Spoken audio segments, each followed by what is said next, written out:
have roadway signs, so the traffic signs on all the roadways that are in the right of way. The striping on all the roadways, the lane stripes and everything you see. And then street lighting is under traffic engineering. I have 3 managers that work underneath me. One is responsible for, I call it the traffic operations part of traffic. It's like the engineering part of traffic. And street lighting. One's in charge of the signals, and one is in charge of the signs and the striping. So that's kind of how it's split up. And then they have 3 managers, and then they have a supervisor under them, and then all the technicians typically are under them. So those are the things that we're responsible for. Being in traffic, though, like I mentioned a little bit this morning, we have our fingers in just about everything. I work with the sheriff and the marshal and the transit and planning, and you know, name a department I probably work with, the law office. I mean, you name it, I probably work with them in some capacity, just because of how what I do affects sort of everything that happens.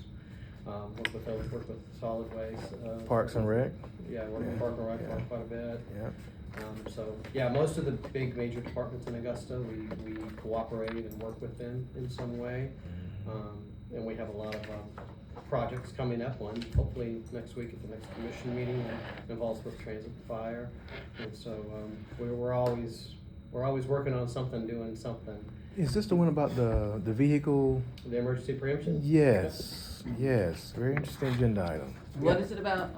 So next week on the engineering committee meeting, there should be an agenda item about the emergency preemption, and I was actually going to create a small PowerPoint to go over it with the Augusta Commission and the mayor.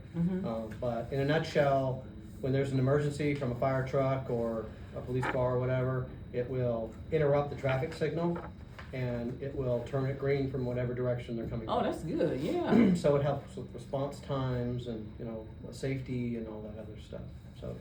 So what's the communication? I'm assuming from the light, the actual communication will go to the from the emergency vehicle that's out. Unit, and every vehicle That's what I'm has a saying. GPS unit. It communicates With the light. With the light, and the light is tied to our traffic center. Okay. Through fiber and software and stuff, and that's how it all. That's works. pretty cool. We It definitely is need very that. cool. Yeah. So that's coming up next week.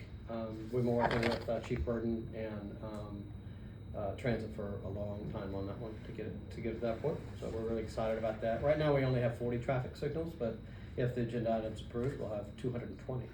So pretty much all of them we need will be on the preemption. So we're excited about that. And how detailed do you want me to go?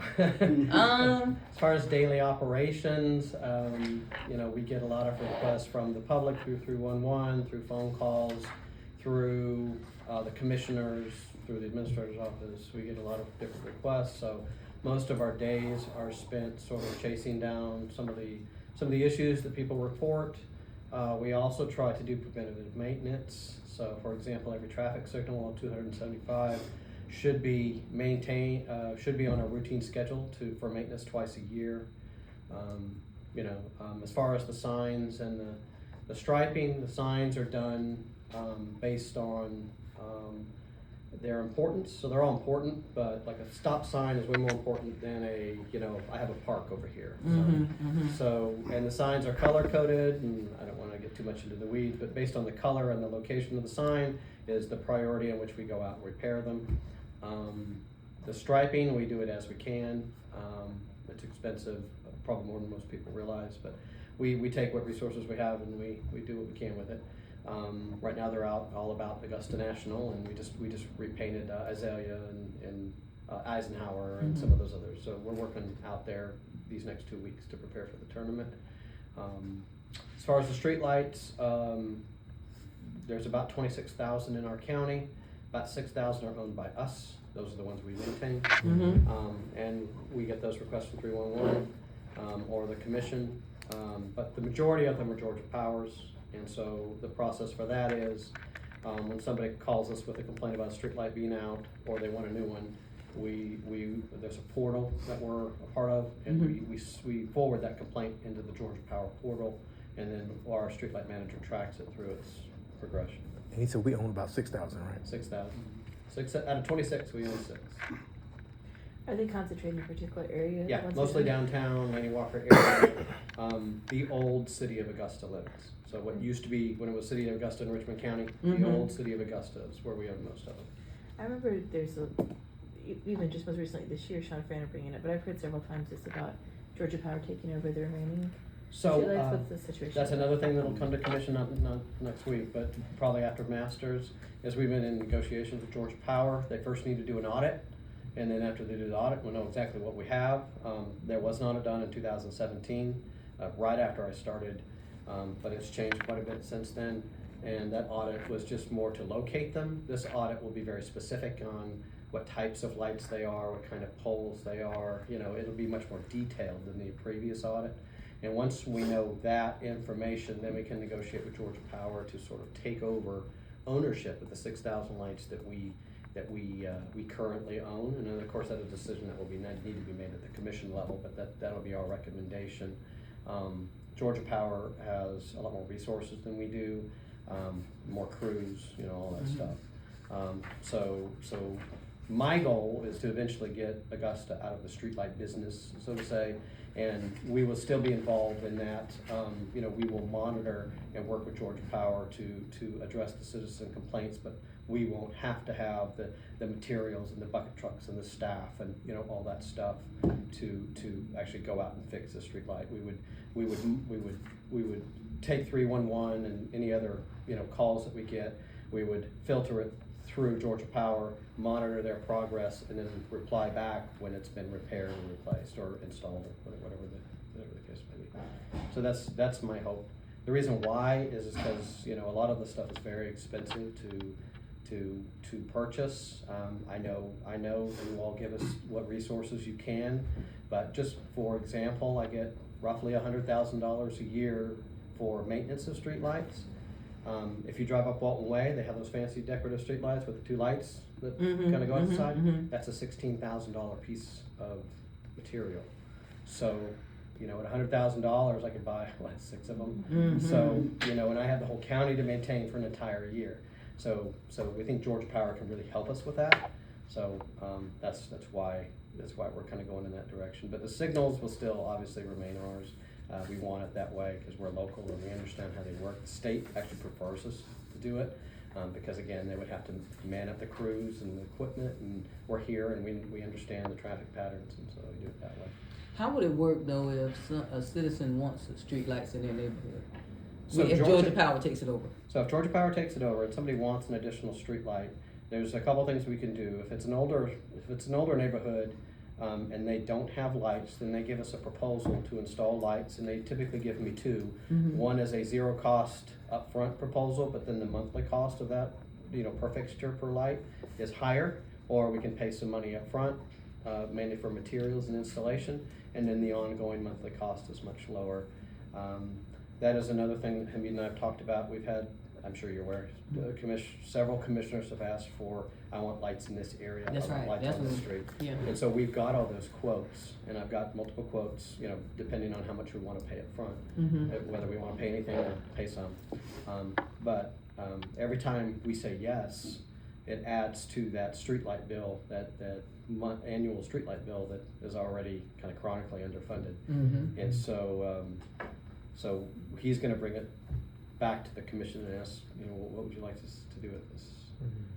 So. I heard some of the commissioners, I think, have been asking, where's Georgia Power? I think one of them asked at one of the, I think Garrett. was it the last meeting? Garrett has taken a keen interest in. Well, Yeah. Prior to to getting to the procurement, prior to this point, there was a series of meetings with Commissioner Garrett, Commissioner Franham, the previous administrator, you know, to try to kind of feel it out and see what other we didn't break any rules, by the way, but they kind of wanted to feel it out and see how they did it in Atlanta, how they do it in Savannah, how they do it in Macon. And so almost every city of our size in this state has an agreement with Georgia Power. We're the only one that really doesn't. Yeah. Okay, so as far as the developments, can we make that a part of their project to include streetlights? I know a lot of, okay. Yeah. So one of the things that we talked at length about is areas that are underserved that need streetlights, typically older parts of the county. Mhm. Both inside the city, the urban area, inside the city, and outside in like South Augusta. Mhm. So, yeah, we definitely want to build up the lighting in those areas, so everybody, especially if you live in a neighborhood, you know, you're all served equally. So that's Mhm. definitely something we wanna pursue with Georgia Power. Let me ask you a question, 'cause I know Mayor Dinkins, his name Dinkins from Atlanta. Yes. He has really promoted his partnership with, what do you call it, Light Up at Night? Something like that. Yeah. Oh, really? Yeah, he's made news articles and everything about their system. What are some of the benefits that they've achieved or achievements they've So accomplished? some of the benefits are, like I just mentioned, the resources. Sometimes, especially towards the end of the year, if several of those expensive lights get damaged, mostly by vehicles, you know, it may take a few months to replace them because I either don't have the budget left in that fiscal year to order new ones, or there's a long lead time, and Georgia Power doesn't have those two issues. And then they have a lot more technicians, a lot more crews, so the response time should be much quicker. That's one of the things he touted in articles. Yeah, they really brag about that program. So, yeah, we're hoping to emulate what they do on a smaller scale. Okay. Okay. All right, Walt, you want to tell us about your side? So, just for clarification, is this talking about my side on the engineering still? Yes, engineering. And I'm sorry. environmental services? Yeah, that's right. I see that you So on both. I'm in You- both yeah. areas. Okay. I wanted to get clarification. It wasn't just one or the other. Okay. I'll start with the engineering side. So obviously, you know, I'm the engineering manager. My primary roles and my staff under me is all the new development that comes forth in Augusta, Richmond County. We're part of the review team along with various other departments that those plans come through. That includes Fort Eisenhower because we are regulators over them. Currently, I have 4 people in the review staff who just on a day-to-day basis reviews plans for standards, compliance with city regulations, federal, local, state regulations. Under them, we have 4 positions for actually construction inspectors who actually go out and inspect these projects on a day-to-day basis to make sure they're in compliance with the plans, following everything they should from a regulatory standpoint. I have a survey staff. They provide survey services for not only our department, but other departments as needed. They provide field ground run survey. They do research at the clerk of courts. Typically all guys around citizen complaints, whether it's, you know, property rights or drainage complaints. Then I also, me personally, handle any internal designs we do. So while we farm out most of our designs to consultants, when there's something small that comes along and Dr. Malik needs it quick, he usually just asks me to perform it. So I'm currently working on one now. So that's kind of it for the engineering side. Okay. I do help out Dr. Malik and maintenance and John when he needs it with any type of complaints or anything they're dealing with. Okay. Then with regards to environmental services, now that's a little bit bigger endeavor there. Oh gosh. So as you know, we have basically 2 functions. We have the collection side and the solid waste side. I'll start with the collection side. You know, obviously that's our haulers, our contracts, day-to-day collections. In that group, we have the manager of the collections contract.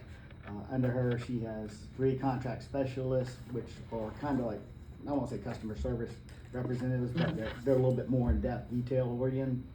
And under them, we have 3 contract route supervisors.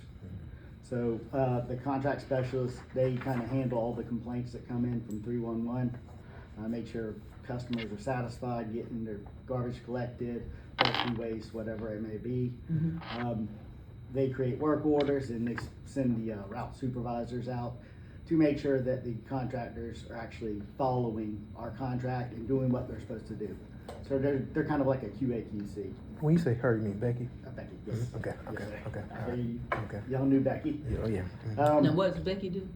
She's the contract manager. Oh, she's contract manager. Yeah. Gotcha. Yeah, Gotcha. Okay. collection contract. Under that group also falls the demolition program. because the, Lonnie, if y'all don't know if y'all knew Lonnie. Yep. Wembley. He retired. Once Yeah. he retired, Dr. Malik asked me to help stand in and take over some of that role as demolition. Make sure that it is functioning as it should. We've made some significant changes to the program since we've taken it over. We've noticed a lot of things that could be improved. So we're going through that process now. We're currently in our last group of 2024 demos. There were about almost 75% done with those. We've got a few more that are outstanding. The group one for 2025 went out to bid. We got the bid closed, we got all that back. We're just in the process of working through 24 first because the funding is not available to really do much in 2025. Okay. I think we had $133,000 carryover from 24. I think that's all that was funded. How much is the average cost to do, Average for demolition? per structure. Yes, per structure. I would say 10 to 12,000. There's the initial cost just for the demolition itself, but then there's the actual disposal costs that go on after a fact. So between the two, I'd say About 10 to 12. 12,000. Yeah, so we try to put out groups in 20 each time. And right now, the group we have out for bid, I did quick estimates, and I think it's gonna be $190,000, thereabouts. And so, you know, we only have about 88,000 left in the budget, so that's gonna be something that we have to work through, try to figure out how we can keep that program moving forward. How many houses are on the list or properties are on the list right now? Right now, we have 200, well, just under 200 work orders. They're in various stages. Some are on hold for waiting on the order from the judge to be put on work order. Some are on hold because property owners have said, oh, we got a permit, we're moving forward. And just various things of that nature where won't allow us to move forward. We've got some that are on hold waiting on asbestos surveys. We have to perform an asbestos survey on each structure. And then we've got ones waiting for a group. So that means they're just sitting there, everything's ready to go. We just gotta group them into a group that makes, you know, localized sense. You have one vendor who does that? How many vendors? No, we've got about 5 right now. 5 vendors. Mhm. That is the one program, that and the vacant lot. I think we've kind of got a little handle on the vacant lot, how to at least approach the commission. Mhm. The demolition program now, I think some attention needs to be given to that, of how we make that program solvent and productive and functional moving forward. I agree. I mean, I think it's a valuable program to the city. I know the commissioners are really behind it. But it would be good if we could, you know, maybe get some additional funding somehow to keep it going, because I feel like we got the program turned around to a point that it's gonna be a lot better in the future. The turnaround time between, us receiving an order and the structure actually coming down will be shortened significantly. I think we've got some from like 2022 that still haven't come down. What? Is when the order from the judge came through. Okay. So what prevents it from being taken down after? I think it's typically just led to funding. Okay. You know, if there's no money there, like, you know, I got 20 sitting right now, I can't do anything with because we can't pay for it. That was funded through ARP previously, I think. The last 2 years. Oh, okay. And That's then fine. since there was no AR. It was not included in the budget this year. All we had was carryover. Gotcha. Do you track them by district, the work orders by district, or do you manage those by district? We can track them by Okay. any metric that we Okay. need to, whether Okay. it's district. Obviously, when we're grouping them together, we try to find ones that are in the general locale.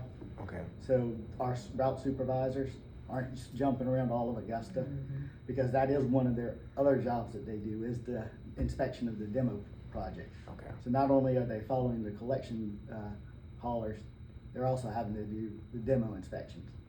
Gotcha. And I guess they charge the mobilization fee whenever they do all those transitions, or no? No, well, this is internal staff. Okay, internal staff. Okay. Yes, Okay, so- okay, all right. It's not a contracted. Okay. The demo work itself is contracted. Okay. But the actual inspections done by Contract our inspections, staff. okay, gotcha, all right, Sorry. all right. Can I ask you one question about the waste haulers? There's been a lot of back and forth. I know where that stands in terms of the RFP and being rebid, all that. But there's been a lot of discussion about recycling as part of that. Mm. Currently, right now, what's the situation for recycling? Well, I mean, the facility, on Goshen Industrials is shut down. It's not operating, the haulers aren't taking, recyclables there. They're just coming straight to the landfill. So nothing's really being recycled is what we're saying. No, ma'am. Yeah. And as probably Dr. Malik has told y'all in the past, the problem with the recycling program is that the citizens mixed the waste so much that it became contaminated. And since we don't have a sorting facility, it all had to go to the landfill anyhow because it couldn't be utilized. So what are we saying? We need a sorting facility, or what do we need to make that program work with the haulers, waste haulers? No, I know Dr. Malik's current, proposal is to have the haulers provide, the service for the citizens, and then obviously it'd be their responsibility. Oscar and I have spoken to the MRF over in North Augusta, about, maybe coming to a collaboration where we can all work together. But again, it goes back to the type of waste we get in, recyclable, it being mixed. No, sorry. Hand out. Yeah. And I'm gonna tell you, because I work for solid waste in Raleigh, and we had a recycling plant run by Sunoco. I don't know if you remember Sunoco. Yeah. So a lot of problems they were facing where they couldn't earn a profit margin well enough to maintain it because everything pretty much is sent to China. China is a big consumer of our recyclables. So when that market sort of dries up, it affects the American markets. Well, that was part of it too. From our standpoint, it looked like it was basically like a losing, endeavor. Yeah. Because we were having to haul it ourselves so far, Yeah. and then the return on the load was not there Yeah. to justify it. Yeah. So, I'm just concerned at how do the haulers, waste haulers separated? I'm just envisioning that one waste truck coming down. They don't have an area on that truck that says recyclables. You see what I'm saying? It has to be a whole separate vehicle, I would imagine, right? well, it is, but what they do is the cans that they, put the recyclable material in, it's just like a standard trash can, but it has a blue top. The problem is when the haulers come up to pick it up, they can't tell what's inside of it. 'Cause the lid's That's closed. what I'm saying. So they're just putting it in the Because people trash. put their trash in the They blue. just dump it in the Yeah. back. Yeah. And it ends up all contaminated. Yeah. That's what I'm saying. So I'm Yeah. okay. But the people dump their trash in a recycle bin like it's just normal. That's a big problem. Yeah, so if your can gets full, because if your can gets too full, Yeah. the haulers won't collect it either. Yeah. If it's overflowing. Yeah. Also, the market, there's no market anymore. Yes, what I'm saying. When We the were just talking Chinese- about that. when We the were just Chinese talking go about that. out, That's when Yeah. this whole thing, Yeah. and actually, I was gonna fill it more, it was, information they was giving out even on recycling was incorrect, actually. Yeah. Yeah. Yeah, it was just made up stuff. Yeah.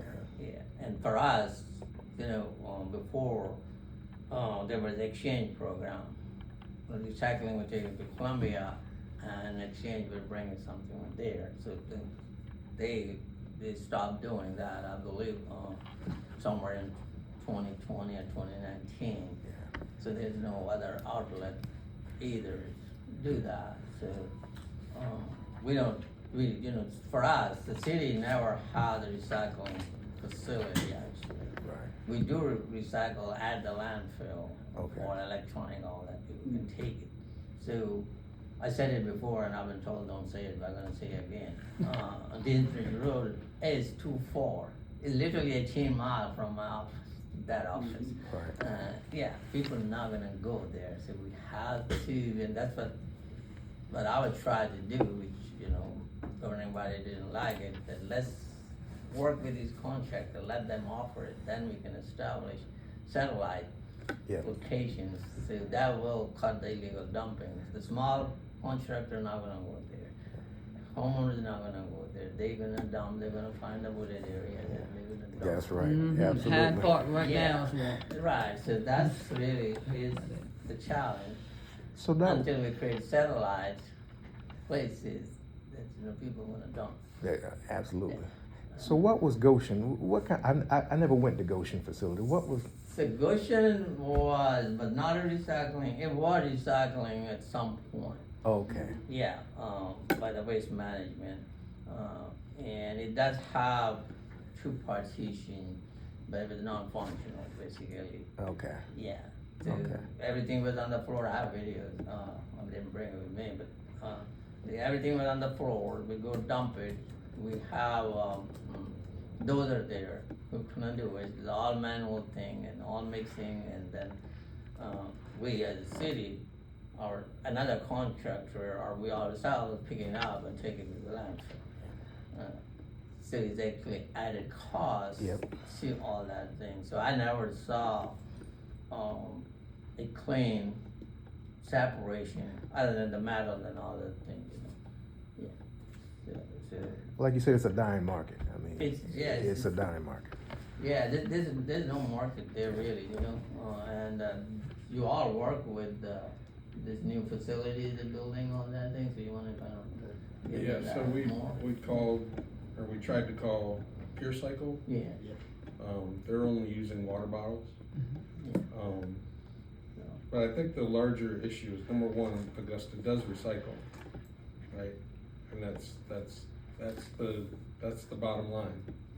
We recycle different materials. Right. Most people wanna recycle plastic. Right. And it turns out that right now, there was a document that was put out that showed that ExxonMobil has been lying for years and years and years I've seen that. about recycling. They told you it would be good to recycle, they'll take it, and it turns out that they knew that they were lying. And there are several class action lawsuits. I think California was the very first one. So, having said that, there literally is zero market for plastic. Yeah. So it does not make any sense. The best thing to do is not use plastic, right? So that's the message to everybody. Number one, the message for everybody is Augusta does recycle, but Augusta does not recycle plastic because there is no market to recycle plastic. Right. Now, there is an opportunity with Pure Cycle.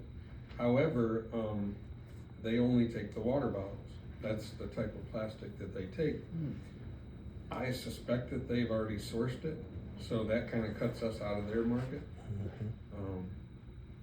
So it's unfortunate, right? There's nothing you can do about it, but I always kind of wanted someone to say, you know, there's several class action lawsuits that shows that recycling is not possible. And it would be nice to get that information out there in one of those public meetings. Yeah, and even we established a satellite location, it has to be, controlled and managed. Yeah. You know, like Columbia County has electronic of, river, whatever, river, I think already been managed. Yeah, Yeah. they have a drop Yeah, off. there's a drop off just for electronic, they charge different rate, $5, $15 free, but it's managed, there are 3 people right there, you take it, they will look at that, what they take, what they don't take.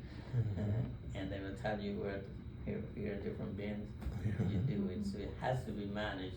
A lot of other places have the same thing, is a very managed, you know, in Atlanta, and other side of Atlanta, you know, all they have recycling, but it's a very managed operation. Right. Where you have to go, they will tell you which material where to go and which material they don't take. So, the two things really, if Augusta's, you know, management or governing body is serious, we have to look at satellite location, and then it has to be managed, at least 2 or 3 people to do it. So, I mean, there are locations, even we can do it Broad Street probably. Yeah. You know, where we occupy a lot, and, you know, the fleet is there, but at some point, I guess fleet gonna move. Oh, yeah, and it's supposed to be, yeah, Yeah. never we find enough money. Okay. Right, but still, I think there could be, location that can be carved out to, you know, get started, really, too. I think the option still is what we have, we blended now, city provided service and contractors, we're gonna have most information on that. But, you know, whatever they pick it up, if it's contractor, then really, you know, contractor already have places, they already, you know, like Waste Management, recycle quite a bit, and there's other company, they do, they all take it, I think 3 door across there. Yeah, because they have very established recycling facility on there, so we can try something. I think I don't remember, we used to have dumpster or something even here in the parking lot. in the Oh, park. yeah, we used to have the little trash Right, cans, yeah, and we but still the have them, same nobody thing, uses you them. hear people Little dumping. blue trash Yeah, cans. dumping everything into Mhm. unmanaged. You Yeah. know, we can put something at fire station, but still gonna be unmanaged, because, you know, Mhm. they're not there, so, like some fire stations, well, like Alexander Drive, they collect the soda can and all that, you go, there's always full with all that. Yeah, it's, But is it stuff that can be recycled? right, wherever they sell it, I don't know, yeah, I'm assuming it's fire, that's fire station. I don't know. Yeah. So, but the market is very high, that's the other thing, you know, so basically, city has to absorb the cost more or less, just for sake of providing service. Yeah. We had some citizens who Yeah. really want that recycling. They made sure they said that when we were talking about the, Right, yeah, and then they have to, you know, right now, because there was a discussion at the floor, I believe in 2018, Commission wanted to discontinue. The challenge was, it was a legal challenge, because the fee is not itemized. The fee is to provide our four services. That was a legal challenge. Yeah. Yeah, so they discussed it to discontinue when the market went down. But in practice, we have discontinued it, it's just, Yeah. so. gotcha. Right, so most of the people getting basically second can at the same cost. They don't have to pay extra, Yes. which is, you know, another, it's not the same rate, but still, you know, so they're just using that. And that's the other reason, when service went from twice a week to 1 week, you know, people complain about it, but we did not get that much complaint, but they have 2 containers. Yeah, so once we actually go to the next contract with 1 container, that's another. It's coming back around. All right, let's see. If your department collects revenue, walk us through your funding model. Walt, you wanna start or? I don't think we collect any revenue. Yeah, I'm good at spending it, but I don't think I yeah, collect that's any. street lighting, so we, the department, and I brought it up previously, when Mr. Donald was here. It's managed by the finance. They bill it, they pay it all, we don't see anything, all we do is maintain it or install it. So that was one of the things, I said, okay, you know, engineering does that, then we need to see the invoices, we need to see to make sure they are, you know, they represent the street lighting and all other things, so it's kind of 2 parts to that, you know, we just provide that service, call, right now mostly it's Georgia Power, you know. Yeah, we went over that a little bit before. Yeah, okay, yeah, so, but that's what, so really, other than that, traffic doesn't clear, any revenue, John began to do like not cost sharing, really, is a deferred, like the traffic signal. So the developer has to put the money in advance, I don't know, you cover that. So I call it a traffic mitigation fee, so a great example would be, Like in the station. Haines Station and Gordon Highway, when they were developing all of those homes in Sims Landing and Haines Station. We got together with the developers and said, you're gonna create a significant traffic issue at this location. And so, unfortunately, we got that one halfway through, but basically, we got them to, through the fees, we got them to pay for about half of that traffic signal that was gonna go in actually fairly soon. Gotcha. So I yeah. started that, the new Chick-fil-A that just opened, I charged them a traffic mitigation fee because the median alley needs to be redesigned and reconstructed. You talking about the one at? The one Robert C. Daniels? Exchange, yeah. On Wheeler, yep, Right on. so we charged them a traffic mitigation fee, so I've been starting that, well, I started that several years ago, actually. Yeah, but we had to really reevaluate because John wanted me to supplement it. I told him, okay, Yeah. one is the system, we'll make it work, but moving forward, we're not supplementing it. Because we don't have budget or, you know, to support that supplement unless there's a special allocation. So when we started, the developers here didn't pay for anything any time. They could create the biggest mess in the world and they weren't responsible for any of it. And coming from California, the developer paid for all of it. So we kind of met in the middle. You know, they need to pay for part of it. Was that something that commission approved, or was that? I went to planning and I said, am I allowed to do this? And they said, yes, there's a precedent, so I started doing it. Okay. Yeah. Okay. That was All one of right, those, Vanessa. I'm gonna ask for forgiveness instead of permission. That's right. Okay. So no, it was not a commission action. I was just wondering. I'm just asking. I'm just Jess, asking. you ain't hear anything. I ain't hear All anything. right. We didn't hear anything. That's right. Okay. How about engineering? I know y'all probably don't get any money. No, do you? so we don't get any money, we get the, ENS, erosion sediment control, fee, but we don't collect directly, it's planning, collected. And then they keep 25% of it, I don't know why they keep it, but they do. For processing. Y'all come on, it wasn't Processing like fee. You had to find out. Actually, we process most of the stuff. Okay. They used to be, the planning used to be the, what you call the, local issuing authority, which is the delegated authority by the state, up till, I don't know, 7, 8 years back. So we always had argument, you know, engineering manage everything, enforce everything, but the conflict came. We enforce certain things, and since they have the issuing authority, they override us, engineering. So that matter was discussed actually, with the administrator at the time. And actually when we were discussing, the issue came on right there, and I explained to the administrator, okay, that's what I'm saying. So that time, the decision was made that, yeah, we'll move to engineering. So the engineering is actually local authority. What that means is that the private developer cannot really start moving dirt without getting that permit. I really have not paid attention how that permit, it should be co-signed by both director and designates. I don't know whether engineering is, but engineering released that permit during the pre-construction meeting to the developer. But mostly, it's not the developer, it's the developer representative who attends those Well, meetings. it's one or the other. Yeah, and so, so that's what, but they do, so it's not that much. It's 40, how much is that? 25, but 8. No, yeah, it's $80, for that, $80, which is a state mandated fee. We did not set it, state set the fee, yeah, it's $80 and, per disturbed acre.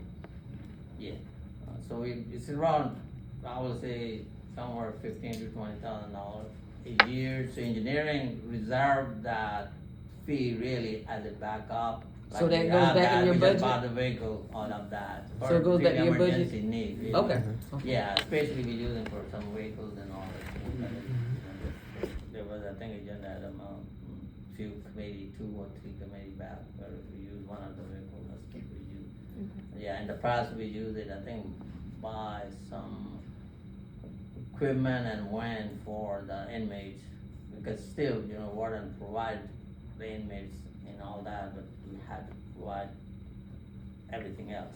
Yeah, the transportation and all these things, so there's no regular use, but it's kind of backup reserve for us, for really emergency needs we may have. Because really not that much. You said 15 to 20,000. Yeah, something like that. Mhm. It's not very much. Okay, how about you, Doc? The garbage comes in, we take the money. So that's part of it, right? But the other part is the haulers, right? So, 2 components there. And I think it's 13 million, kind of more or less for the Yeah. scale, about there. Yeah, 13 to 15, but the majority of the revenue is from non-contract services. Yeah. The contract services it was really long time, at least what I saw was 2.5, 2.8 million. When we adjusted the rate and I make some adjustment, I think we move another million to that to offset that cost. So in the new structure we tried to do, was putting like 4 million from contract service, but majority of that is from non-contracted, and out of that, majority is what waste management brings to the land.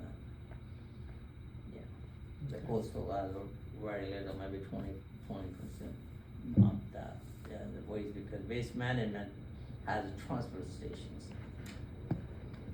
So other companies, they don't. So all the small haulers can start running to the landfill, they have a contract, that's my understanding, with the waste management, they take it to their transfer station.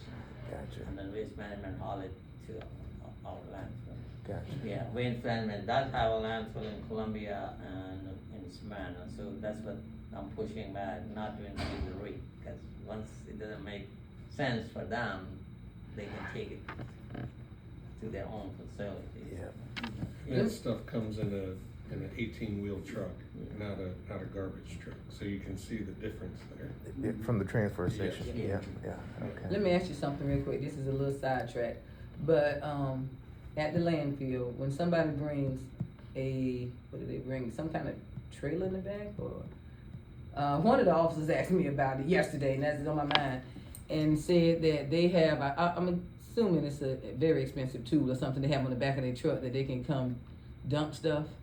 And normally they said you guys used to let them do it through residential. But the other day, I guess he had to go through, somebody told him y'all don't do that anymore. He had to go through commercial. Drop off, so if it's So I can't recall what the name of the thing was he had on the back of his truck, but he asked about it yesterday, and Probably one of those gates. So Well, it it has- sounds like a utility dump trailer. Yeah. it's some kind of trailer. He said that. It's a hydraulic trailer that. It must be you do a pretty lever- expensive that a lot of, you just They're don't not normally cheap. have. But he had one, and I guess he had to go down to the commercial. And at the commercial, I guess, what's the name of the company down there who kills the poor cows? Oh, FPO. FBL was just delivering their stuff, I guess. So what happened was his truck got stuck or something, because it's not like a big commercial. And some of the stuff from FPL got all on his truck, and of course you know what that is. And it got stuck actually, and they had to put, I don't know. He was just saying all this yesterday and said, "Can y'all find out what's going on?" So So a bit of this is in flux, right? Yeah. So those trailers, those trucks and trailers are bringing yard debris. yes, that's what he said. And we got to the point where you would bypass the customer drop-off area, and we had a separate area specifically for yard debris. And it got to the point where people were mixing the loads. So most of the time, it was fences and yard debris, which is a no-no. Can't mix that stuff. Or garbage and yard debris. So they would put all the junk on the bottom, so when they go through the scale, all you see is branches, right? And so we stopped that because people can't, they just can't, as Dr. Moore Well, said, no, it's you a gotta have compliance issue. supervision. Exactly. That's But in this area. situation, even supervised, they dump the trailer and the stuff's on the bottom, right? So they're supposed to pick it out, but we're not gonna block everything. And so we've gotten to the point now where we have a separate area that is nearer the customer drop off. It has some supervision, but it's not exactly right there. And the cutoff is if it's a 4-wheel drive vehicle, they take it to the landfill where, the commercial landfill. They dump it up there. If it's a 2-wheel drive vehicle, they dump it behind the customer drop-off area. So this is not perfect. The amount of debris coming in is still way above normal, because everybody and their brother has one of these brand new trailers, and they're doing fences and they're doing yard stuff. This is gonna go on for another year or two, right? And so we're trying to adapt to it. But I will tell you that we struggle with our personnel. We are 15 people shy. Do you know there's 14 steps to hire somebody? And it takes about a month or two? Good God, what do y'all have to do? Not y'all. It's not a y'all thing. This is a, Our process? process. Mhm. Cause it didn't take me 14 steps. Does it take 14 steps for us, Maddie? I mean, I guess it depends on how we're classifying stuff. What, can you say more what you mean? I literally mapped out how many steps Yeah. there are to go through. You had to send me that- So map, really, Doc. your hiccup is in, the compensation.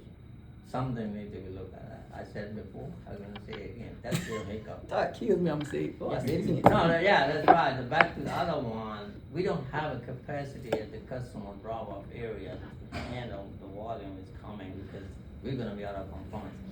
Yes. Because Yeah. we have to manage it as it's come. It cannot just all over the place. Can't linger. So that's why he had to probably Yeah. drop, okay. So you Yeah. can't put garbage everywhere.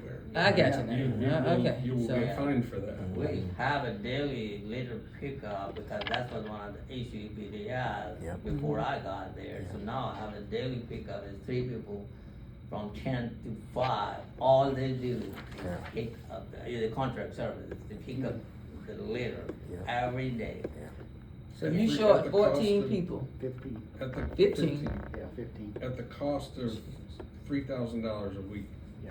right? So that is a compliance thing, Compliance issues. and we just don't have the people to handle that. And that's just on the solid waste side, 15. Just the solid. Not the collection side, so we do Right. have some vacancies in collections Yeah.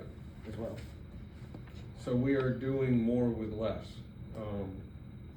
I thank everybody out there for working extra hard we're still handling, right? We still have an emergency at the landfill in terms of Operation. hurricane Yeah.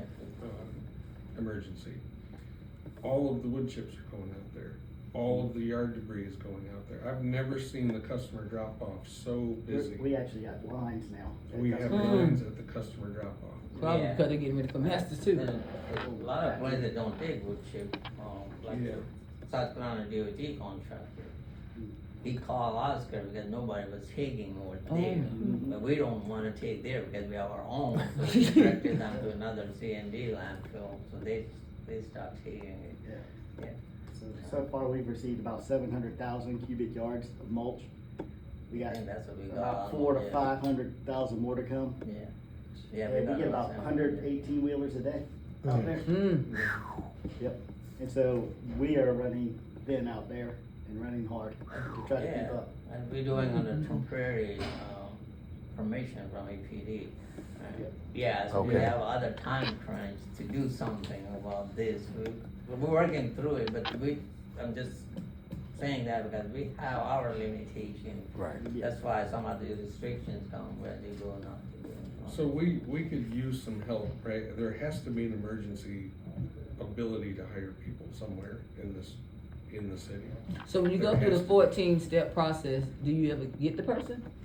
I mean, No. It is 50/50. I was just gonna say, It's 50/50. Who's gonna wait 2 months to get hired, Mhm. right? Well, Or even if we get them, they work for 2 weeks. I remember mentioning this morning the millennium, the Gen Z stuff.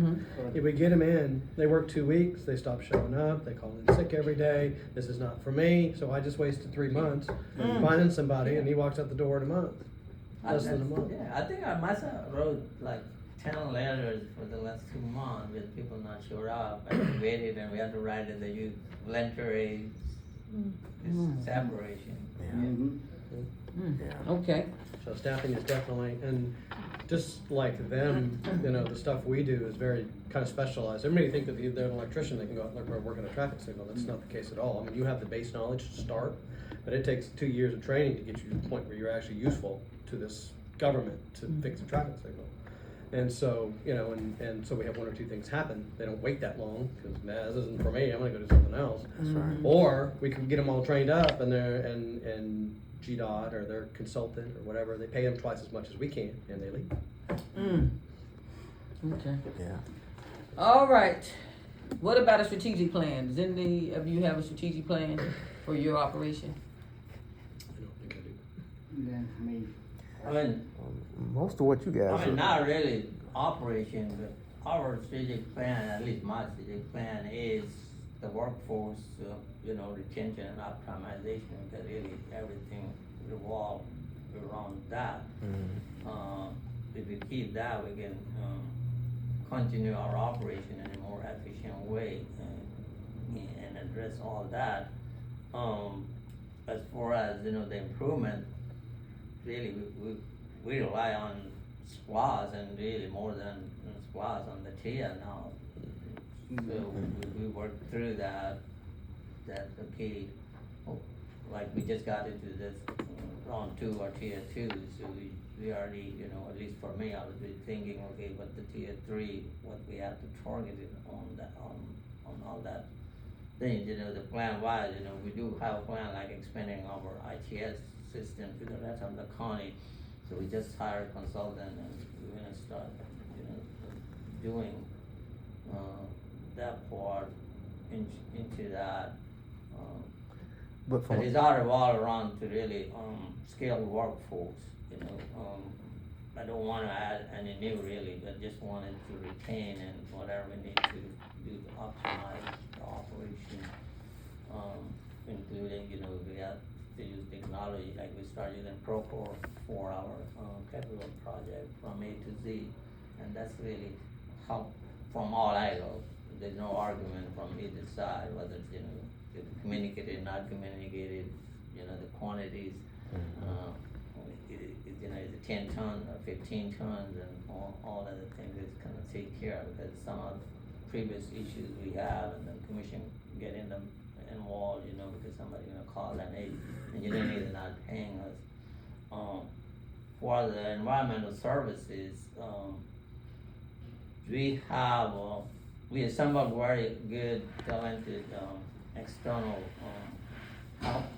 So, yeah, so basically to me, the teamwork, they are kind of extended arm of what we do. So, we constantly, work on that every Thursday. So we have one, team, all they do is to, monitor, the equipment, because all of, GPS and all that. They also monitor, our filling, how good or bad we come pumping, because the airspace at the landfill is the dollar, Yep. it's whatever airspace and all that. So that begin to work very well on that. And then we have other who take care of our landfill gas system. And we're working really it's almost over a year, maybe a year and a half, to improve the quality of the gas so we can sell it to the distant industry. It used to, they used to buy it, but something happened because of the aging again. Some of the system is aging system, like our the controller or the main is very old, and even some of the parts we can't get it. So that's what we're working on that, but the main goal for that is really to maximize our airspace. And we already did the equipment, we transitioned from purchasing all to the lease. So thanks to the commission and everybody, so we almost there, So, yeah, it's $1 million, which can be programmed in the operation versus coming up with each piece cost like 1.6, 1.7 million for each piece, and everything goes down the same time. So we working, those kind of plan really, How about It's a been on- SOP? on- Anybody have an SOP? So I mean, we have kind of SOP very targeted, like, we have, like, they have to, how to start the day, like, or end the day, and that was one of the challenge, or the hiccup, which we didn't know, and Oscar really started going at the landfill at 4 a.m. and they opened to see where the problem was, so they were not cleaning the equipment, they were not doing all that thing. Mm-hmm. So if it's not clean, it's gonna deteriorate as quick, it's, so all of that. Don't- Challenge I really see is, at least it's maybe me, because, I've been in the legal disputes and even sued twice, putting something on the paper and then stop not following it, because really it's very difficult. Well, you have to really be in the operation to understand. I can't really explain it, but somebody wanted to, be in Montreal to see. It's very difficult to hold their hand, we can't do that, and very difficult for them to do to do each and every step every day. I'm confirmed believer of firing people is not the solution. Yeah, that's the last resort. You had to work through that, especially under the current work environment where you can't find people. So you had to work with them to get something out of them. Yeah, if it's absolute necessity, yes, you got to do it, but it should not be the very first action or writing them up. Because basically, just setting a process by writing them up that at some point they're gonna leave. And so there's some minor things, we have to tolerate the situation we are. Yeah, because You're I not know gonna some agree with other that. department, they lost people just writing them up. I know one, I won't put the department in anything. They went to the conference, and some reason they had to go 20 miles outside the conference area to get something, and they were ready to number, they left. Well, They resigned, yeah. You- To me, But that, you can't stop them from resigning now. If Well, they doing I'm something they're not gonna give supposed an to do, example. That's then my point. you want them to But- leave so you don't have to worry about taking all that time to write up a fire. See, Yes, when we do a it's standard not operation- right. The time, my thing is a lot of investment from the city side, from the department side, and, for them to know the operation, everything, especially for us.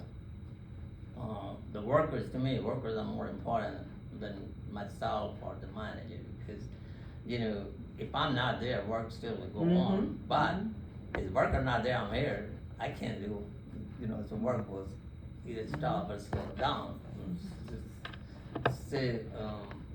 So that's really, over the time, actually, we reduced the workforce, then increased, but we did make changes to keep them, whatever needed to keep them. So it may sound simple, it may sound, I always compare engineering with water and sewer, really, we two different operations completely. You have to be in it and look at that, yeah, we're not really not the same. The other thing is really, the challenge for me is we have our, offer our call policy, which is much stricter than anybody else. And that's another great challenge. In a certain department, they get like $50, something, Supplement so fee, they're yeah. like $300 a week. Yeah. People make outside of salary. Yeah. And and it's a great challenge for us, but I can't change it, I can't justify it more than what we have. So just giving you some other, so there are a lot of other things are very challenging. I know everybody look at engineering salary, but really just looking at one thing. If I had to put other department and everything else, probably their other side revenues or, compensations are there than us.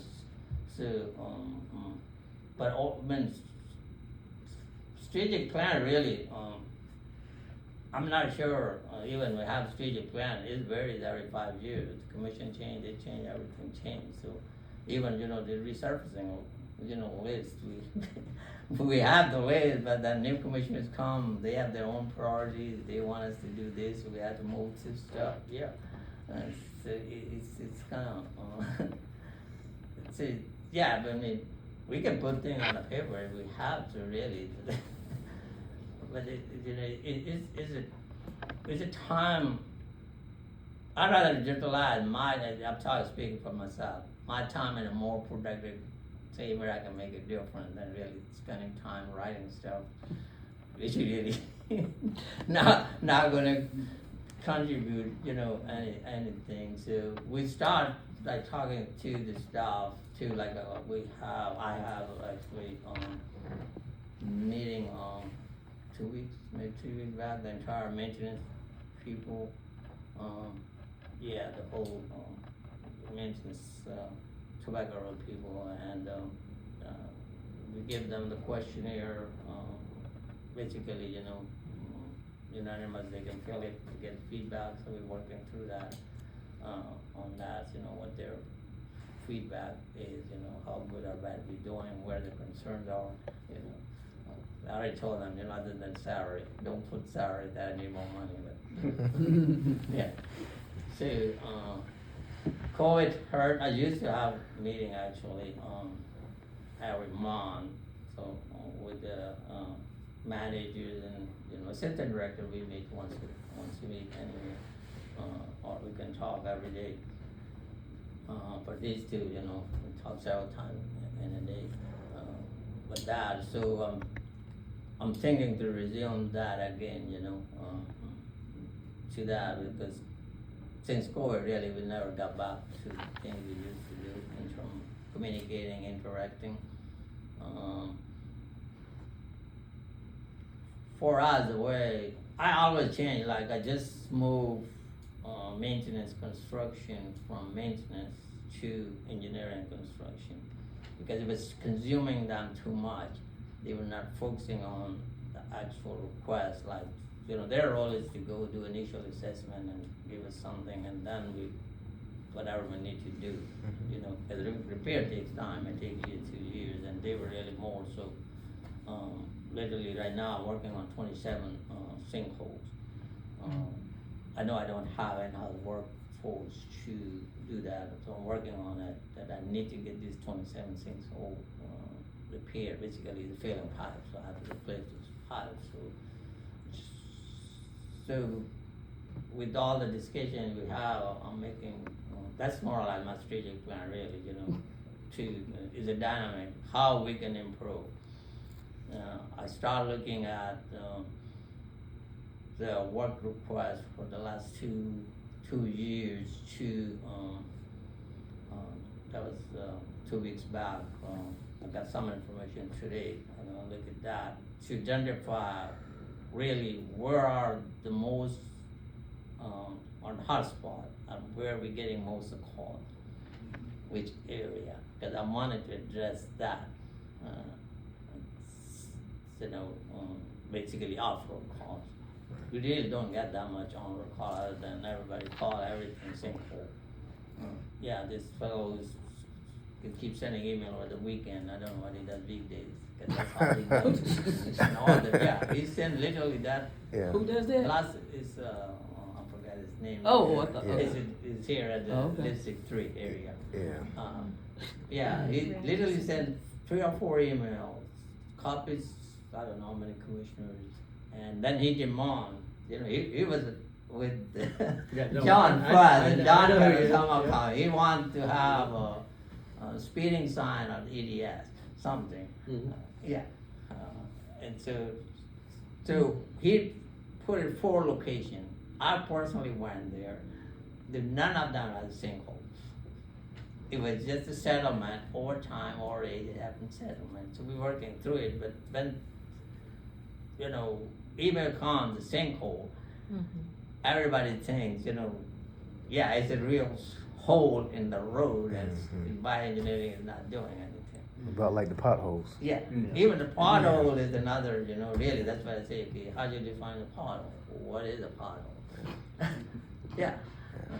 So- Yeah, I've seen potholes. Yeah. Right. I've hit potholes. Right, but Yeah, I'm yeah, not yeah. asking you, the most Yeah, of the yeah, potholes yeah. are really not. Yeah, they're not pot- they're divots, or Yeah. yeah, exactly. So, Yes. so what do y'all think is your strengths in each of your areas? Yeah, that they might stand all of us, I don't know, they can speak it to me, my strength is my workforce, yeah.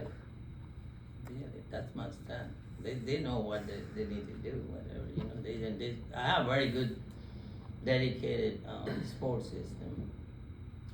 Their matter is you taught them to get it done, it's not like 8 to 5 people. Okay. Yeah. I'm talking about in your division. What about you, John? I think one of our strengths is we do have hardworking, dedicated people. I complain a lot about some of the new hires, but the people that have been here a while, they're definitely committed. I think another one of our strengths is much like them. I'm down several positions. Traffic signal technicians is the one that's most critical in my group, but you all and the commission and the public in general hasn't seen any drop off in how the system functions. And I think that's very important. So we're, again, doing more with less. And then I think another strength is we're always looking forward. We want to improve our system, improve the technology, improve the communication, make it function better, make it safer. and I think we accomplished that at a very high level. So I think that's definitely something that we should be proud of, and I probably should toot that horn a little more than I do.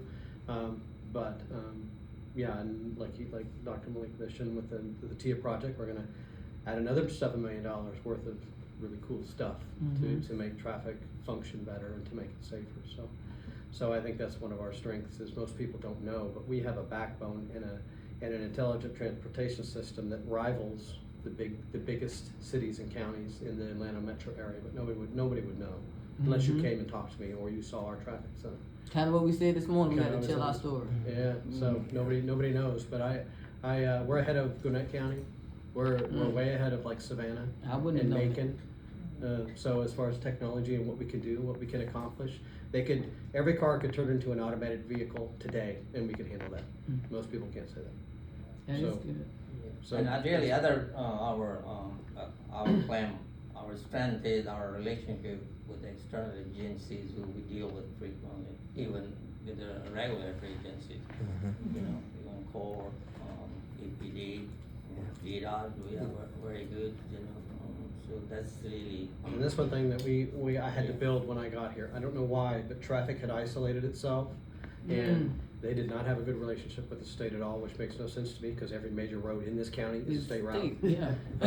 But, you know, we attend monthly meetings with them. I see the folks in District 2 that were in District 2. I go to their headquarters probably 2 or 3 times a year. You know, we're talking about making it you know, every 3 months or so. I'll go down there and we'll have a meeting with everybody. So we've definitely built those bridges back, so to speak. And I'm a member of you know, several traffic organizations that has to do with intelligent traffic, ITE, ITS, etc., APWA, fuse the strategic ones that actually matter for what I do.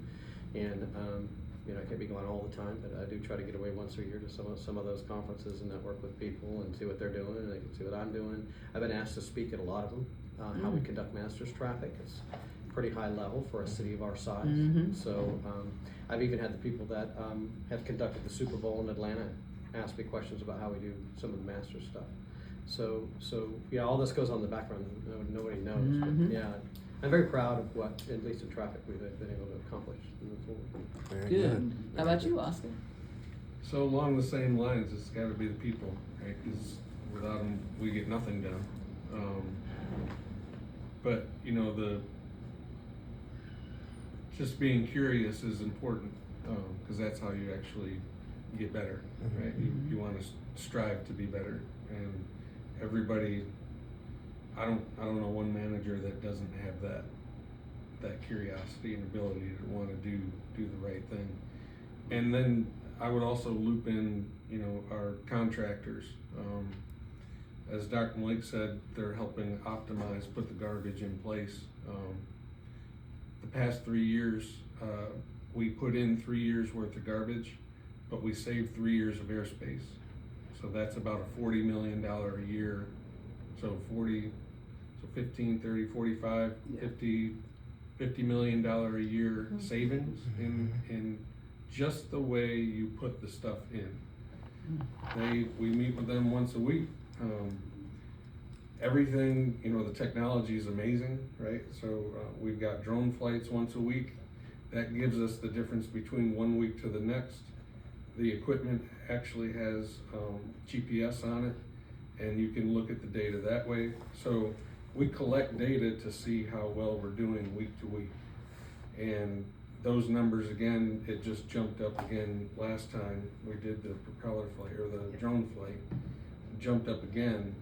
With all of the tonnage that we're handling, again, that savings has been incredible. And you have to remember, the reason we're at the landfill is because it failed. And so, you know, kind of to the point of a strategic plan, a lot of it's been reactive. There are legacy issues that we continue to unbury. And you know, one of the legacy issues was the gas plant, right? It wasn't running. It is now running. We are sending gas, so we're doing that. We're selling the gas. we continue to optimize that. But you know, the contractors, we just said last week, we don't feel comfortable with the plan that was developed in 2003. So there was a group of engineers that put the entire plan together.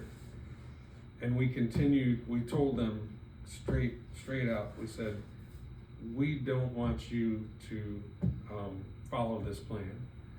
We're going to use it as a guide, but if there's something that needs to be changed, we're gonna change it, right? So you can't just not do what the plan says, because it requires modification.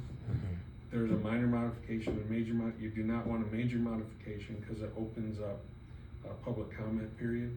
So we are trying to do as much as we can under the minor modification options. But you know, the first thing we found when we got out there is there are lines underneath the landfill that collect all the leachate. They had not been cleaned in 20 years. It had never been cleaned. And that's how, so before we got there, this was 4 years before we got out there was a leachate issue, and the city was getting sued for leachate all over the place. And they never cleaned those lines out for 20 years. And so they're clean now, right? And they get cleaned, they're 4 times a year. They clean different parts of it. But we're trying to catch up, right? We're keeping up with those things. So a strategic plan is a little difficult to get to when you're still putting fires out. But those are the successes too, right? And we could not have done it without our contractors, who really are the best. But we also have to get the guys to follow what they're doing. And that took a minute, right? That took a guy from California is coming out here, and he's telling us what to do and how to do it, and he's a guy from California, right? So I mean, all the jokes, no offense, John. No offense, John, but anything from California always has some sort of stigma, right? And so it took a few minutes to get our guys. Was that Blue Ridge? Yes. Okay. So it's a continuous hand-on training. Yes. Yeah. Absolutely. Now a transition to the give them assignments when they come back to verify whether they did or not. Right. So kind of like what you said, Dr. Black,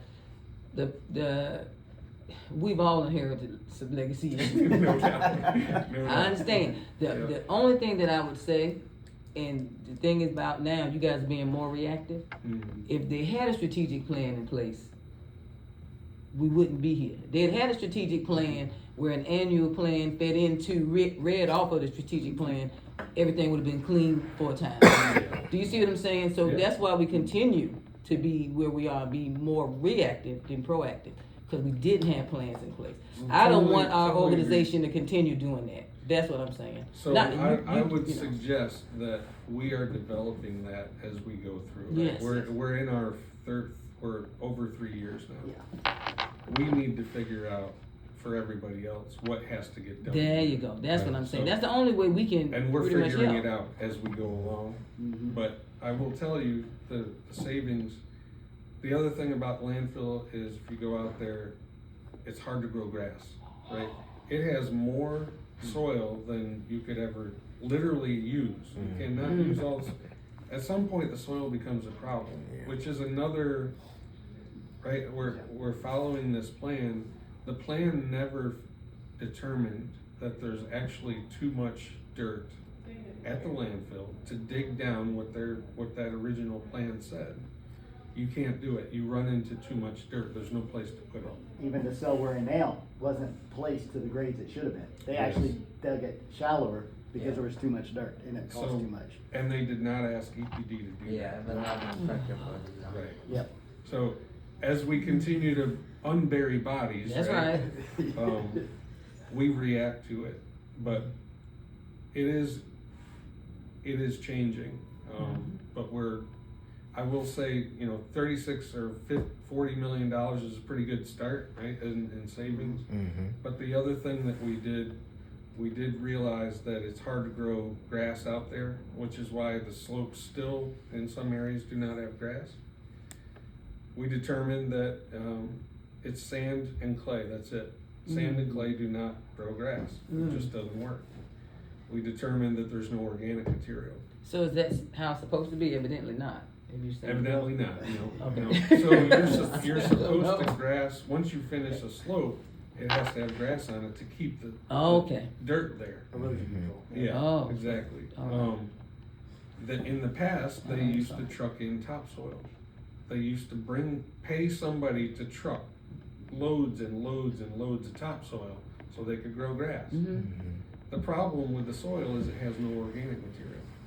And so 2 months before the hurricane, we had a rent to lease on a wood chipper.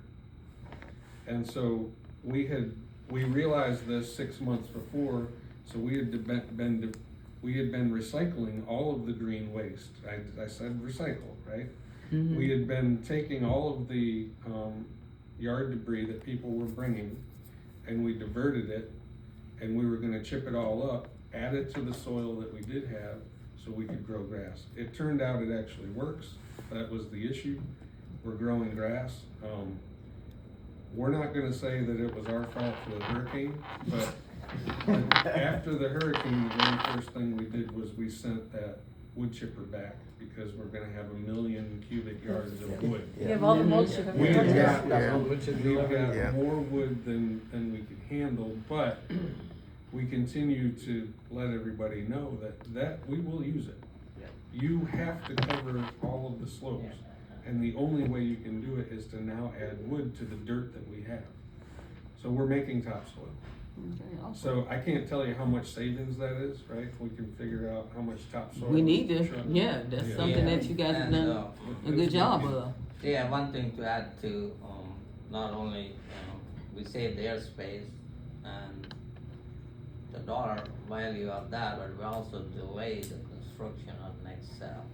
Yeah. So Mhm. then another saving actually, Mhm. yeah. And then the equipment, right? I mean, Yeah. Oh, God. they were running to failure, right? When we got out there, Yeah.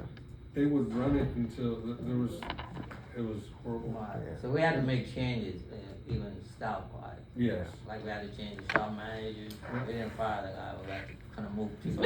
Move them around. Dot, okay? Yeah, move them around. Well, We had to move people around, so we got the right person as a manager, and they are very skilled right now, and they do all, actually, even, he doesn't want the outside help. No. He So let me wants- ask y'all something. Why, I've heard several commissioners say the landfill was operating better years ago because we used to make money. I'd love to answer that. Okay, you Yeah. can. I just want to know because I keep hearing it, and then I'm thinking about all the situations we've had. I'm trying to figure out how. So with the one example that we talked about, with the drains not being cleaned out for 20 years, Mm-hmm. with not having a plan to turn over the heavy equipment, right? There was no succession Okay. planning. Investment. in No, okay, I operation. There got you. was a lot of deferred. So the money was maintenance. spent or saved, and that's why people think we. Okay, gotcha. So, It was Okay. deferred maintenance. I Yeah, need that- a little bit back, if you pass it along. So landfills used to get around, 70, let's say 8,000, no, it's not thousand, 800 tons a day. Mm-hmm. And now they getting 1,400 tons a day. But So that when I number's- went back, I look at that, it's the same equipment, same operation, Yeah. no change was made. Yeah. So our So average has gone up to 18. Right, so that's the other reason they think the landfill was making money, because there was no really back investment in the operation Yeah. to the facility itself. Yeah. So, and plus it's really the perception of all that, because still I remember when the CNG gas station, the director at the time was selling, he sold them because he will be using landfill gas, which was really not actual all that. So, I mean, the data can show whether the landfill was making money or not, really, that's, to me, it's just, you know, you can look at the budgets, all the other things.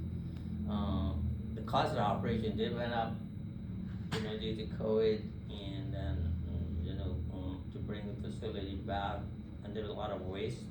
The way things were done, really, I don't say waste, you know, they're not properly built or constructed, so it costs more to recover on that.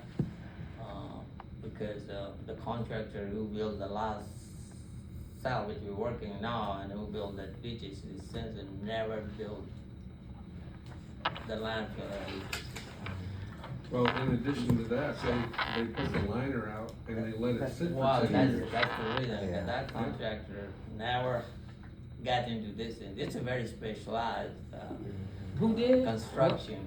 You said what, the contract that Yeah, the land? contractor who built the salvage we're working. Oh, the now. sales, I got you. Right, you know, we call it salvage. Yeah. Landfill fee. Okay.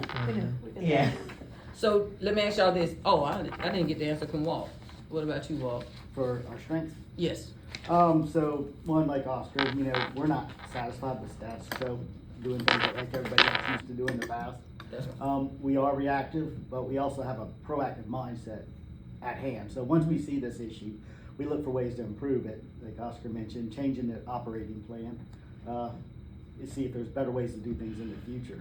I think another strength is, as a department as a whole, is we all work together very, very well. I know if I call John and need something, he'll help me out, and vice versa, and we just are always looking to watch each other's backs, to make sure that all the tasks in the department are completed, not just what's mine and what's theirs.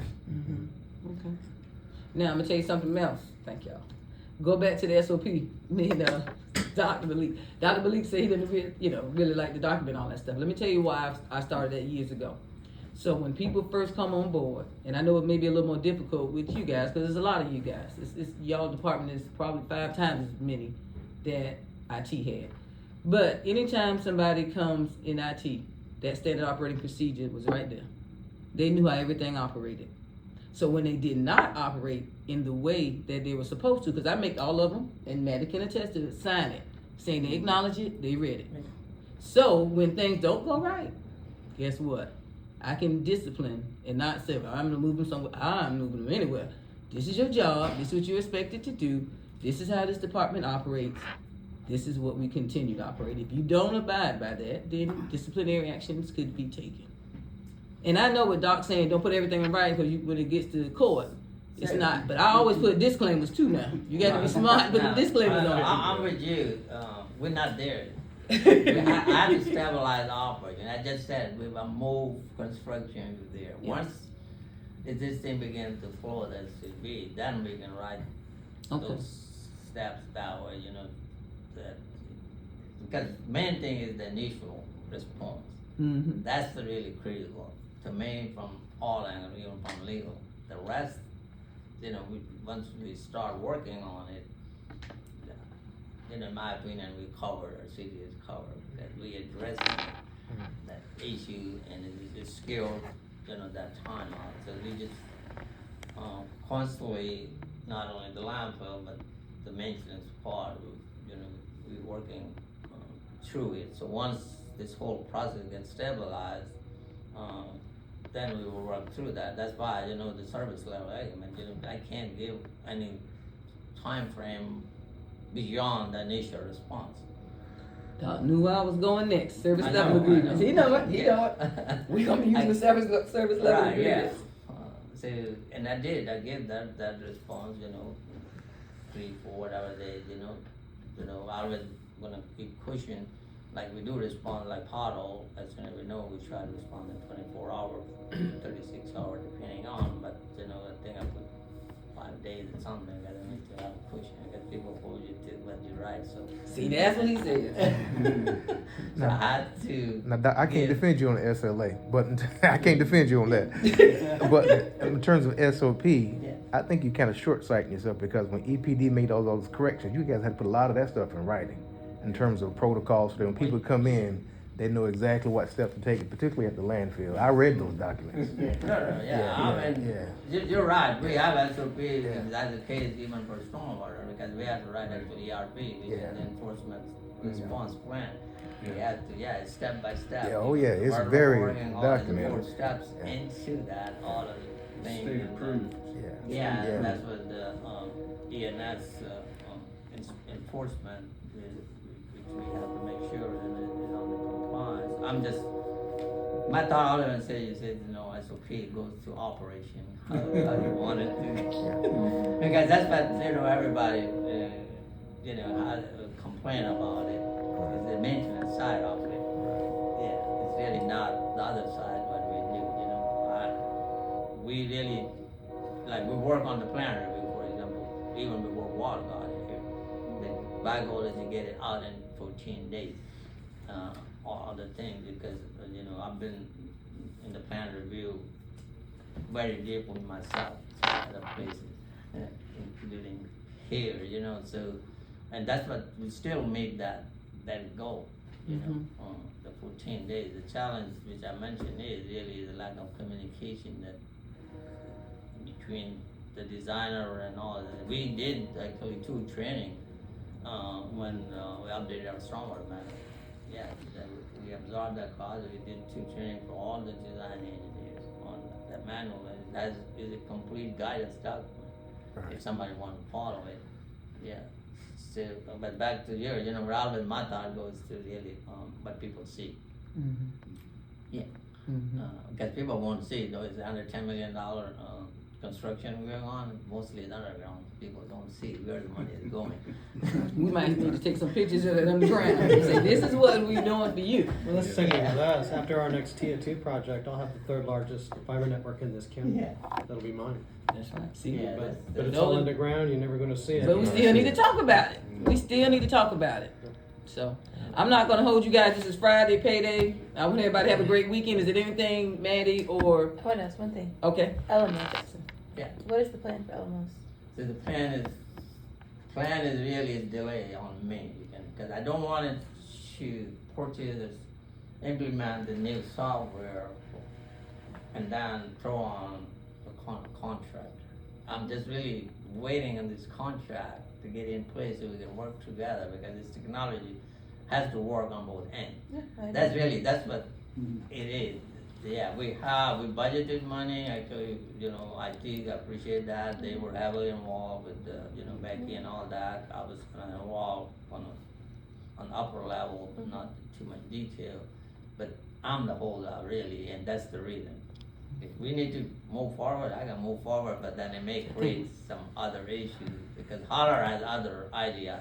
So the haulers use the technology that Elamos provides?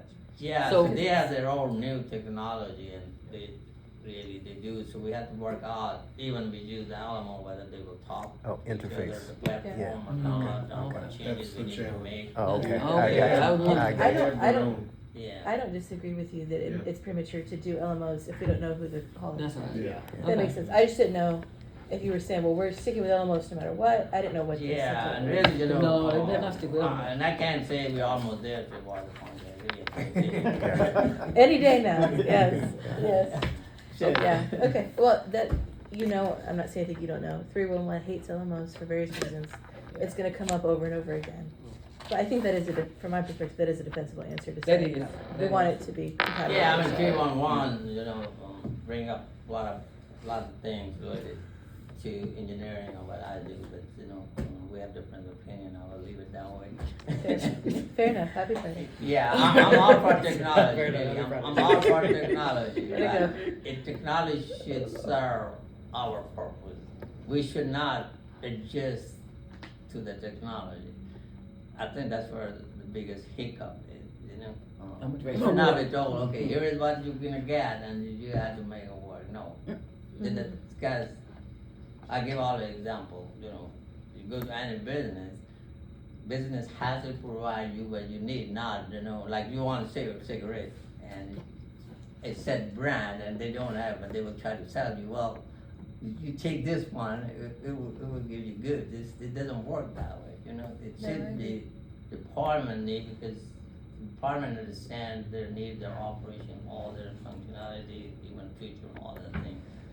So, it should not be like, and some of these things, I don't know, we have to look at, holistic approach citywide, yeah. The work order, all that, it should be that, but beyond that, is really, is a different, you know, I mentioned to you already, some of the things we use, city's investor is still struggling, you know, even the billing, Questa yeah. program, yes, city, they, I agree. it's the same, AUD spend a lot of money, and they can't even get out of it. And there's always gonna be a tension between what's best for y'all as a department versus what's best for the city overall. Yeah, there's kind of that, always that push and pull. I know that you will always advocate for engineering effectively, so I'm not gonna, but that is a challenge with all the 311 stuff, because it has to work. No, I'm all for it, I'm still old fashioned way, I have to print it, I have to do all that, I will admit, yeah. Because then I can take it with me wherever, you know, I can't read on that, I have to have all that, but I'm not blocking anything. And then I have a variety of, workforce, all that. So my goal is, I don't care how you get to point A. You get straight, you go there, you need to get there in that given time. I mean, you have to get job done, how you know, which tool you use, you know, all that things. It's not like you have to have this wrench to get it done, because it, you know, there are people like we have that 35-year-old guy, he does excellent job. He's over the Broad Street, taking a lot of grass cutting, all that. So for me to telling him, no, now you got to do this, it's gonna actually will affect the productivity and everything else. That's Yeah. fair. I understand, that's a Yeah. balance. So just Okay. remember the challenge though, when someone calls with an issue, there is a response, right? Someone goes out to take a look at it. And they have nobody knows what they're gonna find. If it turns out there's a repair there, that has to be taken care of, right? It's based upon a priority of, okay, this really needs to be taken care of, or, yeah, we can fix it, but it has to go on a list, right? There's only so much money to fix stuff. So, is it, let's say it's a level 1, 2, or 3, if it's a 2, can I tell you how long it's gonna be to take to fix it? It's gonna be really hard, right? Cause it's a resource thing. There's several things, you know, since you brought it up, like, I think it happened before your time, you're getting to the seat, about the billing of, you know, about solid waste. We do annual billing, but 311, want to have a complete file that they can respond how the bill is structured, and we said no, because you may or may not be able to explain everything, so you, basically, you know, we give them the basic information, there was back and forth on that, so certain things the department has to keep control, because if wrong information or incorrect information given to the customer, it's very difficult for me or my staff to correct it, because unfortunately, you know, Augusta, everybody has access to the commissioners. Yeah, in Augusta. Yeah, so, yeah, that's again unique to Augusta, really, you know.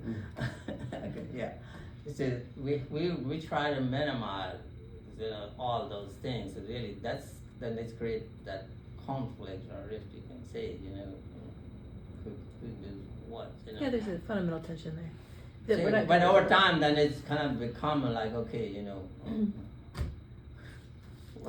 Yeah, I think what makes this department so unique, because this is the most complex department in the city, by far. I mean, we got a front line, really, you know, anything I say, you know, on the road, we get called, Yeah. you know, I got called, the text, I think it was like 10 p.m. Somebody, the business at the Broad Street, was, their toilet was backing up. The It who? got nothing, yeah.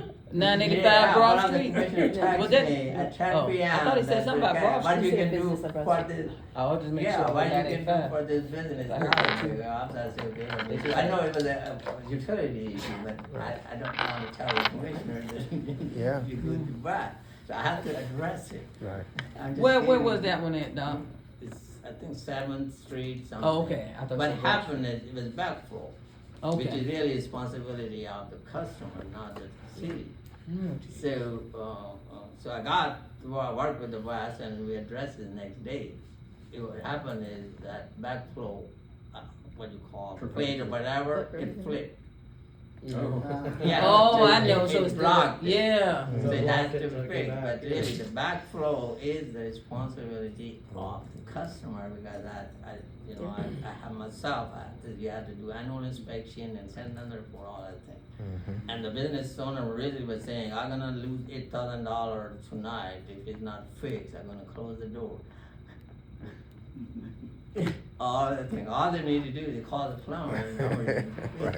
But I was just giving the example that Yeah. I get that gonna, anything, happen. Yeah. So, because we are the front line, Yeah. all that, so even same any emergency. Yeah, we're the front line for the, Don't you do underground tanks? tanks too? Hmm? Don't you do underground tanks too? Yeah, with the environmental services. Yeah. Yeah, I mean, good thing for me is, I have a lot of skills myself and knowledge. I think. Boy, what happens when you're in a room with a bunch of engineers? I tell A you. lot of stuff, it's interesting. We're all great. Let's go. I know, yeah. Thank y'all so Thank much. y'all. Y'all have a good weekend. Thanks, Doc. This concludes our operation assessment review. That's Yeah, it. I Thank thought we were y'all. going back to utilities. We're gonna just ask a couple questions, Okay, but that's okay. it. All right. That was today and then next week. Thank All you. this about, All right, the Doc. conversation about $600 treatment trees. Do you remember this at all? Good to see you. I didn't Brush That's the okay. trees next to the building. I know. We're coming down at some point. I know, and I know now we moved it right back out. Just I think we said, left "Who was Dr. Fly?" Some of those I didn't trees are see not that. at all. I asked the project manager to get a map, and that's how the ones that are gonna come down and which I'll. He gets excited about the waste, and the waste haulers in the landfill. As soon as I get that, I can remind him. when I get back tomorrow. No, that's fine. I didn't- Oh, I okay. just was crazy talk. I just was Right. like. Nice to And I meet did you all. ask the project manager to Finally. take a look at that, because I called him and I asked the question. And he goes, Thanks, yeah, Doc. some of them are gonna come and some of them aren't. He said Y'all have a it's good private weekend. property, but it's a city building, so it's kinda in between. Yeah, So he said most of them will come out, but some of them won't, but he couldn't tell me which particular. understood. It's a weird building, like the patio, and it's weird. I didn't know what was street trees and what was street trees, whatever the word is, or not. I think kinda for that one in particular, because the city owns the building, it's not private, they're all street trees. That's kind of the simple answer. Now, if there was a private entity that owned that building, none of them would be our That's what problem. it seemed like to me. But because the city owns the property, I that's our keep problem. telling that to, Okay.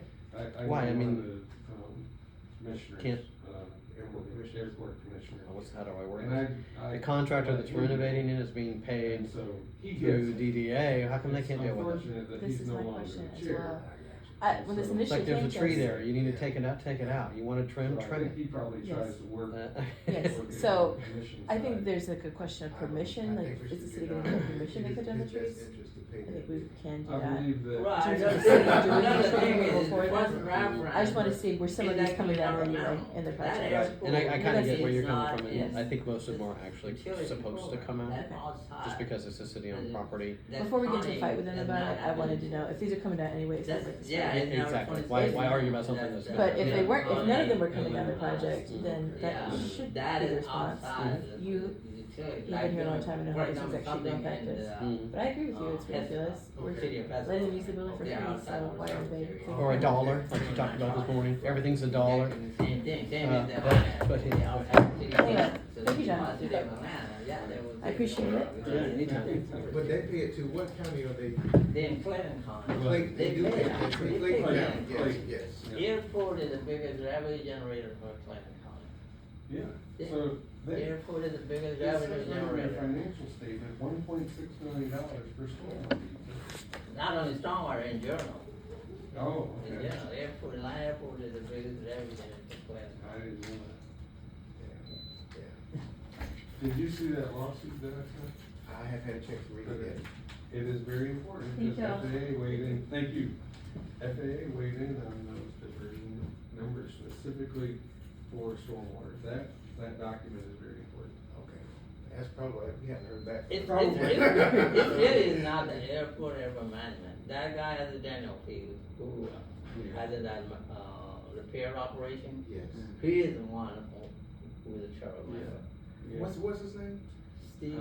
Steve Gay. Steve? Okay. Yeah. Okay. He is the one, and I keep asking, if he's not sitting, like, there's nothing here, why he's driving the bus? He is a spokesperson, he's on the meeting, he writes all the emails. So I think they probably can't pay that. Well, the reason they're not doing it, because, again, for Daniel Field, Yeah, that operation is a revenue generator, so they don't Right. want it to upset the guy. that's right, yeah. And he doesn't wanna pay it. Right, Technically, we can charge him directly yeah. as a tenant. Okay. No, I agree. Yeah. I agree. I agree. But it has to, since Daniel Field is not gonna help, we give them an option, so we give them 5%, though even they're not scared. Okay. That, industrial permit. Right. That's Okay. 5%, give them, we give them the option, why don't you try your roof drain? Okay. And let it go into the landscape area and you get another 15%. They don't wanna do it, see, so they're kinda hard-headed, I don't wanna pay. Yeah, Yeah. they are stuck on it. Yeah. Whereas, Bush has been paying up to a certain point. Yeah. Yeah. Yeah, And they were paying too, and the Fiber Finance stopped paying. See, the work program was set, the city facilities will be consolidated Okay. into single, and the finance would pay and do whatever, transfer. Gotcha. Yeah, Okay. so they were part of the city facilities, so that's what the finance stopped paying. And actually, we have a meeting, when Brown was involved and a few others, and really, the consensus was the city will add that money to their annual budget. And that will pay, but that didn't happen with the, Rachel, who was their attorney. Rachel Mack. She was not objecting to the fee. Okay. Her argument was that the city owned the airport, so Okay. they cannot give money to the city because it's the same owner. Okay. That's why there was fund diversion. It was not a fund diversion because of the fee. Gotcha. Yeah. Okay. If Okay. the airport goes, like, Augusta originally tried to do to create their authority. If Gotcha. the airport goes at authority, then that thing goes away. Gotcha. I got you. Yeah. Since it's a city Ah, owned yeah. property. Yeah, yes, I that got was you. our, Yes. really, that was I our, got she you. was not objecting to the fee itself, she was Mm. objecting to this same owner. Right. But the ordinance says if it's a city owned property, then you have to pay it. You have to. Otherwise, We pay, Yeah, engineering yeah, pay yeah, for the all. city has to pay. Yeah, we pay for our, this building, we pay tobacco rolls, we put in our budget. what I don't understand is why is the law department so partisan to one party? That's, I can't understand. I'm right with you, I don't know. Because they don't, they don't, because I have the letter, I guess the original went to their owner's attorney to get, the review. So Okay. conclusion was that this is not a tax, it's a fee. Okay. Yeah, they went to they have their own external attorney. Yeah, I don't think it was from Atlanta, some other place, it was not in Augusta. Okay. Yeah, so they did everything else, and that's what they were paying till, I think Daniel Field tried to team up, dragging them They're in. using the same Yeah. language. Yeah. Yeah, Yeah. dragging Yeah, them they're in. dragging them in. Yeah. Yeah, so that way they can have, more weight. Yeah. Yes, Yeah. yes. Okay, Yeah. all right. Well, gentlemen, I'm not gonna hold you up. I know it's Friday afternoon. Oh, Thank you, Doc. yeah. So, Thank y'all. Thank you, sir. Thank you, sir. Thank you, Doc. Yes, sir. Okay. Thank you. Hey, did you show that picture to Salem? I'm gonna show it to her right now. I saw just it. curious. You said that's 2 or 3 times a week? Yeah, it happens all the time. I just happen to be, I usually spend a ton of time, in the TMC, I'm usually in my office on the other side of the building. You know, working with the meet. But I just happened to be in there that day talking about something, and my signal manager, Kenny, said, "You wanna see something?" I said, "Sure." And then he brought up that picture, he brought it up on the screen, and I took a picture of it. He goes, "Yeah, we see this almost every day." Yeah, I'm gonna show it to her right now. Diplomatic, You were. but at the same time, it's like, this is your stupid problem. Y'all need to get your shit together, and this problem goes away. And that's the answer, it really is. I can't solve this problem for you unless you fix your part of it. Miss Allen and I were saying the same thing. And It's like, so, but I was trying not to just basically blame them, but at the same time, GDOT did a really expensive expansion of Gordon Highway. We've done everything we can do with signal timing and all of that. And until they fix this gate one problem, it's not gonna go It's not away, gonna it's go just away. gonna get worse. I agree. So, anyway, but Okay. I said that to you just so you can see what we see. So, I wish I had noticed that during the meeting, because that really adds reference. yeah. Yeah, okay, sir. All right, thanks. Yes, sir. Okay.